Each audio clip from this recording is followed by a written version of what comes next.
Alright, so we got Croz all set up in his trailer. It seems like it's working pretty well. I still need to figure out how to get the seat set up right. He's kind of sitting weird in there. But it's nice to ride around. We're just keeping it in the neighborhood. He has a helmet, but he hates it. So we're just gonna stay on the local streets until he hates it less. Ugh, I am way out of shape.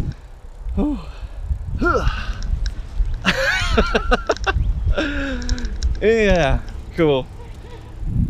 Is it only Wednesday? Yeah.